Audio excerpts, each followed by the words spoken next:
those gaps. Joining us right now on the phone this morning, Republican Congressman John Mica. Good morning. Well, good morning. It's a chilly 28 degrees in Washington, D.C., and kind of chilly if you're on the taxpayer side of this health care reform. No kidding. Let's talk a little bit about what's happening right now. Democrats obviously pleased that they're shaking a deal out here, but this is all being done behind closed doors. Do we know what they figured out, how much it's going to cost, and when we're going to hear some of the details?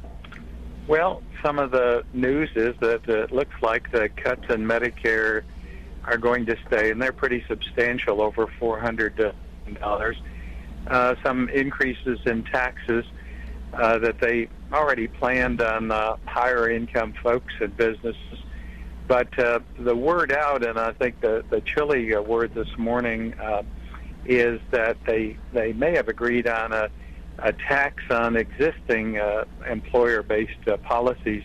And I think there's going to be great opposition to that, because most of the people I've talked to want lower premiums. They don't want a tax and an increase in their Right, premiums. Congressman Mica, you're talking about those Cadillac plans, and a lot of union members. No, I think they're going beyond that now. Yeah. From what we heard, is an excise tax. Again, it hasn't been confirmed. They met behind closed doors. They haven't.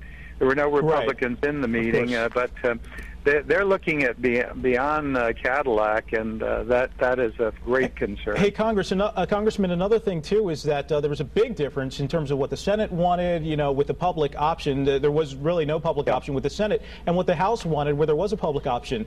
Again, we don't know specifically what's going to be in the final plan, but do you know? Are you hearing anything? Well, my guess is there would always they would not be able to pass the public option, but they would have some mechanism to get there, either a trigger or something that would bring public option into the scene or on the scene in the future. So I don't know. I think we've all got to listen. I think there's going to be great opposition. I said if everyone's employer-based premium is taxed, so they've got a long way to go to sell this to the Congress and the public. Congressman Mica, thank you so much for joining us this morning, taking time out of your busy schedule. 8:30. We'll be right back.